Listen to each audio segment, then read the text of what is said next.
Para business leaders dan intellectual business community, kita masih lanjut dalam segmen ketiga. Diskusi kita hari ini dari artikel Harvard Business Review bulan Juli tahun 2008, yaitu The New Powerful Model of Employee Motivations. Dan masih bersama kita Pak Kang Gunadi dari Indomobil. Beliau adalah Presiden Director dari Indomobil Group secara keseluruhan. Dan pasti sebagai Presiden Director Indomobil Group, beliau sangat menguasai tentang bagaimana memotivasi karyawan-karyawannya. Pak Gunadi, kita masuk ke dalam topik berikutnya, yaitu tadi kita sudah bicarakan tentang pay for performance untuk memuaskan reward system, ya, untuk memuaskan dorongan untuk to acquire. Dan yang kedua adalah untuk memuaskan dorongan untuk punya ikatan. Itu di dalam artikel ini dikatakan kita perlu tumbuhkan motivasi ataupun kultur dari company yang merupakan teamwork, ya, teamwork, kebersamaan, kebanggaan terhadap perusahaan, ya. Tetapi apakah kita lihat apakah ini memang kultur orang Indonesia ini cocok untuk kita drive untuk teamwork? Ya, kalau kita melihat adik-adik kita, anak-anak SMA berantem, memang mainnya kerubutan, ya, main keroyokan. Teamwork. Itu teamwork, ya kan, mainnya keroyokan. Tetapi dalam tempat kerja, apakah mereka juga menunjukkan semangat teamwork, dan apakah teamwork ini kelihatannya berhasil di dalam membina motivasi? Karena sebenarnya kalau kita ngelihat tadi pay for performance, boleh dibilang itu berarti lebih ke individual, gitu, kan. Sedangkan kalau kita ngomong teamwork, berarti pay for performance-nya tidak akan akurat, karena itu akan berdasarkan tim juga, gitu kan. Gimana Pak Kang? Ya, saya kira memang ini masalah yang paling besar di negara kita. Kalau kita bisa menumbuhkan kultur jaringan untuk teamwork tadi, itu sangat bagus. Kenyataannya kan kita banyak sekali melihat bahwa sebenarnya bicara lebih luas, ya, bicara negara ini, Indonesia ini, banyak sekali sebetulnya individual yang sangat potensial, yang mempunyai pokoknya jagoan lah. Right. Kita lihat saja kalau mereka kita kirim ke Olimpiade fisika, kan jago-jago. Juga banyak teman-teman di luar, ya. Saya akhir tahun lalu menyelenggarakan satu seminar mengenai transportation, mengenai traffic kita yang traffic jam segala. Saya undang beberapa pakar dari Jepang, dari China, khususnya dari Beijing karena mereka mempunyai pengalaman di Olimpiade, kemudian dari Jerman, dan salah satunya dari Australia. Anda kaget, saya juga kaget waktu saya minta dikirim CV-nya, tebalnya bukan main. Ternyata orang Indonesia. Itu awards-nya banyak sekali. Nah, sekarang saya hubungan dengan masalah kultur. Jadi mereka yang jagoan ini tumbuh di satu environment, di satu kultur yang sangat menghargai performance dari individual, tapi tidak lupa bahwa itu kerja tim, gitu. Dia sebagai orang Indonesia bekerja di Australia sebagai suatu ahli transportation planning, coba. Sedangkan kita di sini keteter begitu, ya. Nah, ini kita lihat sebetulnya mulai dari kecil. Jadi sejak preschool, yang namanya taman kanak-kanak, ya, preschool itu kita tidak belajar bagaimana caranya kita untuk menjadi satu tim yang baik, ya, mulai dari kurikulum sampai ke atas. Coba kita lihat anak-anak yang masuk sekolah itu apa sih yang dipelajari? Belajar ABC, sehingga dia bisa baca Quran dengan cepat. Sudah mulai dari 4 tahun dia belajar aritmetik, sehingga 3 digit dia bisa hitung. Tapi kalau kita kembangkan lebih lanjut, itu kan secara individual, gitu. Dan akhirnya apa yang kita ketahui, bahwa ternyata dia bukan merupakan manusia-manusia yang mencintai membaca. Dia bisa membaca tapi tidak senang membaca, sehingga tidak tumbuh jaringan kebersamaan itu dia tumbuh. Jadi dalam konteks tenaga kerja, iya ini akan tumbuh. Jadi saya pikir masalahnya kita harus tanamkan ini sejak dini begitu, bahwa kita memang harus cooperate gitu. Makanya terjadi tawuran juga begitu. Di olahraga pun juga begitu. Kita tidak bisa menghargai performance. Ini masalahnya gitu. Sehingga kalau ada orang yang menonjol, kalau bisa kita musuhin begitu orang yang menonjol. Ya, ini tidak boleh begitu. Nah, sekarang bagaimana kita menumbuhkan kultur itu? Memang tidak terlambat untuk belajar, meskipun mereka sudah masuk ke dalam dunia realnya, dunia kerja. Kita harus terus memakai kesempatan untuk memacu ini. Bagaimana kami punya kesempatan setiap tahun satu annual gathering. Gitu. Nah, di situ dipublikasikan, ditanamkan beberapa hal yang mengenai corporate culture.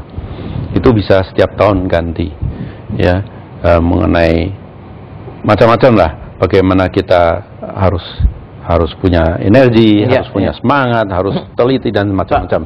Ya, yang terakhir ini saya memakai beberapa slogan yang sebetulnya di sekeliling kita sudah ada begitu. Saya sebagai orang yang berasal dari Jawa, saya tahu bahwa sebetulnya kultur Jawa itu pun sebetulnya sudah punya begitu. Dan ini kita harus tingkatkan, kita harus bangkitkan, kita memakai itu apa untuk memacu. Slogannya? Ya, Anda tahu yang namanya Titi, Anda tahu yang namanya Tata, tahu yang namanya Titi, tahu yang namanya Tito, ya, tahu yang namanya Tetek, lalu Tatas dan Tutuk. Saya jelaskan satu persatu. Tata itu menata. Kalau orang Jepang Five Eyes itu seri setong itu, sebetulnya kita sudah punya itu. Ya, kita punya 6 lagi Pak ya. Kenapa 6? Ya, kita menata. Kemudian bagaimana kita menata? Kita harus teliti dan teliti. Kita harus teliti. Kalau tidak ya berantakan gitu ya. Kemudian Tito itu artinya melaksanakan. Jadi apply. Not only just concept and planning, tapi apply.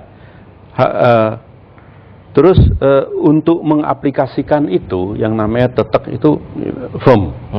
Ya, menjalankan itu. Ya. Nah, tatas yang kelima itu artinya tuntas. Ya. Tuntas, accomplish. Ya. Terus apa yang terakhir adalah akhirnya kita berhasil mencapai tujuannya, tutup. Oke. Ya. Jadi ini setiap tahun kita ganti slogannya. Yang terakhir ini yang kami coba untuk tanamkan ini, supaya semua itu mempunyai satu semacam ikatan gitu yang dipakai untuk Pak, yang lebih applicable untuk Indonesia ini ya adalah pay for performance yang berdasarkan tim atau berdasarkan individual. Sebab yang saya pelajari di Jepang itu, kalau kita tugaskan sesuatu pada satu tim, kemudian kita umumkan pemenangnya adalah Pak Gunadi misalnya, suruh maju ke depan, Pak Gunadi bisa malu sekali sama timnya karena merasa kok saya menonjol sendiri gitu ya. Sehingga buat orang Jepang itu, correct me if I'm wrong, itu adalah everything has to be team gitu ya. Tapi di Indonesia ini kan Pak Gunadi punya produk-produk Jepang, ada orang-orang Jepang pasti coba menanamkan kultur Jepangnya. Tapi di Indonesia ini masuk nggak ke Indomobil gitu loh? Apa Indomobil pakai sistem yang mana? Individual yang achievement atau team achievement yang lebih di-recognize? Saya kira kerjasama kami dengan beberapa kultur yang berbeda ini tidak lepas dari semua itu mempunyai filosofi dasar yang sama. Tadi di pembukaan acara ini kan saya katakan itu adalah human being begitu. Jadi masing-masing baik itu Jerman maupun Jepang maupun apapun juga itu memakai satu indikator untuk memberikan reward. Itu satu. Kita harus ingat bahwa itu sama. Apa yang membedakan mereka? Tentunya semua itu entitinya tersendiri begitu ya. Satu itu. Terus kedua, kalau di dalam entity yang tersendiri itu kan ada beberapa disiplin pekerjaan, ada sales, ada administration dan sebagainya. Itu di dalam menentukan KPI pasti tidak bisa lepas satu dengan lainnya. ya. Orang marketing, orang sales kalau tidak didukung dengan production yang benar, dia gimana bisa jualan begitu? Ya, jadi ada terkait. Meskipun masing-masing punya indikator sendiri. Di dalam konteks itu yang saya pikir membedakan antara satu departemen dan departemen lainnya, tapi tanpa melepaskan ikatan itu, tidak mungkin. Jadi what you say is bahwa itu kombinasi, Pak ya? Ya. Dalam recognition-nya juga kombinasi. Pasti. Ya? Dan dalam kombinasi tersebut, Bapak lebih menekankan performance individu apa lebih menekankan performance tim? Karena namanya kombinasi ada persentase. Persentase totalnya harus 100% lah, nggak mungkin 150% itu, Pak ya. Nah, jadi mana yang lebih dititik beratkan? Itu adalah satu indikator untuk tim. Meskipun demikian, masing-masing individual itu kan pasti ada perbedaannya. Dan di perbedaan itu mempunyai yang namanya PA kan, personal appraisal lagi gitu, yang menyangkut ke kerja sehari-harinya, dorongan dia untuk achieve sesuatu dan sebagainya. Jadi dua hal ini penting sekali gitu. Satu adalah KPI yang memang kita tentukan untuk satu group of people di tempat yang tertentu. Tapi emphasisnya kemana, Pak? Ke grup atau ke individu, Pak? Berimbang. Okay. Itu harus ya. Tapi tentunya kembali lagi, apakah itu suatu indikator yang cukup adil, baik itu sebagai section atau department, atau cukup adil sebagai orang yang mempunyai drive yang besar, itu tentu ya, ada mungkin ada tune in sendiri-sendiri ya, ada very case by case treatment gitu, Pak ya. Oke, para business leaders dan intellectual business community, kita harus break untuk masuk ke dalam segmen berikutnya. Buat Anda yang ingin berpartisipasi, silakan SMS ke 0896 Anda bisa memberikan pertanyaan, komentar ataupun pendapat atas topik kita hari ini ataupun program CEO Reference. Kita break untuk masuk ke dalam segmen berikutnya.